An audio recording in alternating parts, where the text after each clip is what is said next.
अब ऐसा है पूनम जी, एक मैं पॉइंट बताऊं, इस इंटरव्यू के बाद डेफिनेटली इसी कमेंट आऊंगी कि ये तो लुट्टू हैं, ये तो फ्रॉड है।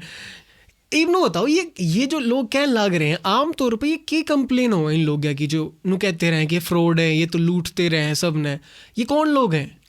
देखो, कहने वालों के ना, मतलब मुंह से बहुत आराम से ये इजीली चीज़ें निकल जाती हैं, लेकिन मतलब मेरा ही मानना है, मेरे सामने बैठ के अगर कोई क्लाइंट किसी दूसरे एजेंट के लिए भी ऐसे कहता है तो मेरे को फील होता है इस चीज़ में कि आप किसी प्रोफेशन पे किसी के लिए ये चीज़ें वर्ड यूज़ करो, ये बहुत गलत है।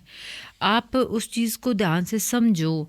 आप सबसे पहले, जैसे मेरा जितना मैं मानती हूँ कि मेरे सामने जो क्लाइंट बैठा ना, सबसे पहले मैं उनकी चेयर एक्सचेंज कर लेती हूँ कि भाई अब मैं क्लाइंट हूँ और ये मेरा एजेंट है। अच्छा, तो ये क्या सोच रहा है और मैं क्या सोच रही हूँ, ये मेरे पास किस इंटेंशन से आया है और मैं इसके लिए क्या बेटर कर सकती हूँ।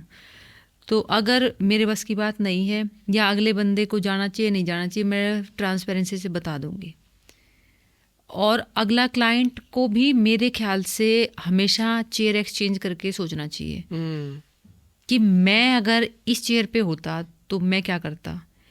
और आप किसी को ब्लेम कर रहे हो, किसी के बारे में से नेगेटिव बोल रहे हो, तो ये कितना ठीक है। क्योंकि देखो, आप बाहर जाके कहीं झूठ बोल सकते हो, आप किसी प्लेटफॉर्म पे जाके किसी के लिए झूठ बोल सकते हो, लेकिन आप भगवान से तो झूठ नहीं बोल सकते। अगर कोई आपके साथ गलत कर रहा हो, भगवान तो देख रहा है ना। और इन द लास्ट हर कोई बंदा अपने बच्चों के लिए अर्न करता है जी। मतलब अगर कोई किसी बिजनेस में है तो ये तो है नहीं कि भाई अब मैं सोच रहा हूँ कि एक घर है, दो और जोड़ लूँ, एक दिन उसमें सोऊंगा एक दिन उसमें सोऊंगा। ऐसा तो नहीं है। हर कोई यही सोचता है कि मेरे बच्चों का फ्यूचर सिक्योर हो जाए। और हर कोई भी अपने इंडिया के अंदर कोई भी अपने बच्चों के बिहाफ पे ऐसी चीज़ें या ऐसी नेगेटिव वाइब्स की चीज़ें कभी भी इन्वेस्ट नहीं करना चाहेगा जिस पे किसी की हाय लगी हुई हो।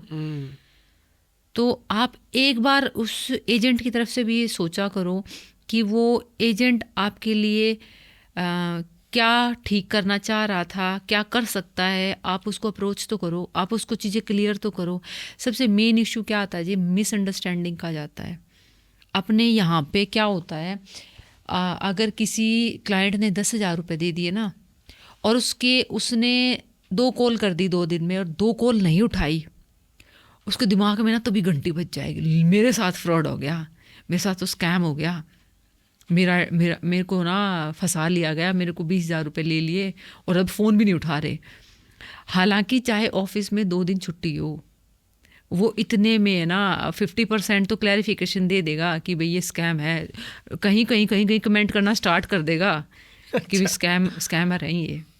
तो ये चीज़ें होती हैं। अब मतलब थोड़ा सा एक तो पेशेंस मेरे ख्याल से मेंटेन करना चाहिए। एक चीज़ों को मिसअंडरस्टैंडिंग वे में नहीं लेके जाना चाहिए।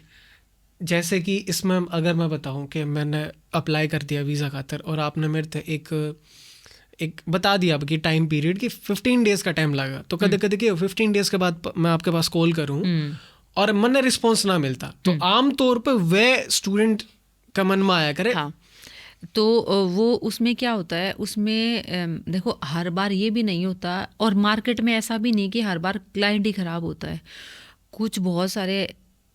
मैं बहुत सारे कहूँ या कुछ कहूँ कि कुछ हैं ऐसे एजेंट्स, वो अपने हरियाणा में अपने इधर की बेल्ट में नहीं है, वो चंडीगढ़ बेल्ट साइड में ज़्यादा है, जहाँ हब है पूरा एजेंट्स का, हब है। तो वहाँ से चीज़ें आ रही हैं, वहाँ पे चीज़ों के लोगों के साथ गलत होता है और वो चीज़ें यहीं अप्लाई करते हैं। आप ये सोचो, ये लोकल लोग हैं, इनको लोकेलिटी को फेस करना है। आपके 10, 20, 50, 1 लाख के लिए अपनी फेस वैल्यू थोड़ी ना ख़राब करेंगे। आप इसी चीज़ें टैकल करते होगे। हाँ, तो अब जैसे मैंने 15 डेज़ का एग्जांपल दिया, होता होगा ऐसा? हर बार ये नहीं होता। हमने एक जस्ट आइडिया दे दिया कि 15 डेज में आपका वीज़ा आ जाएगा। आप एक आइडिया दिया करो। हाँ, तो उसमें नहीं या चीज़ आप उनको बता दिया करो कि भाई 15 डेज तक का एक आइडिया है। हाँ, अप्रोक्स आइडिया है, ठीक है। वो फ्लक्चुएटिंग हो सकता है, वो 1 मंथ तक भी जा सकता है प्रोसेस। आमतौर पे फ्लक्चुएशन क्यों आया करे 15 दिन? वो होता है कि या तो मान लीजिए आपकी फाइलिंग है, हमने फाइल असेस कर दी, उसको अरेंज करके यूनिवर्सिटी को भेज दिया। अब अपने यहाँ पे क्या होता है, 7 डेज़ वर्किंग होता है, वहाँ पे 5 डे वर्किंग होता है। फिर उसके बाद में यूनिवर्सिटी जो होती हैं, वो यूनिवर्सिटीज कुछ होती क्विक रिप्लाई देती, कुछ नहीं देती, कुछ डिले हो जाते हैं। फिर उनके बाद में वहाँ से जो फाइलिंग आती है, फिर उसके बाद में हम मेल चेक करके फिर स्टूडेंट को भेजते हैं। तो हालांकि ऑफर लेटर का टाइम होता है 1 से 2 दिन का, उसी में भी कई बार तो ऐसे होता है हफ्ता 10 दिन लग जाते हैं। तो फिर आगे के भी जो प्रोसेसिंग होती है वो डिले हो जाती है इस चक्कर में।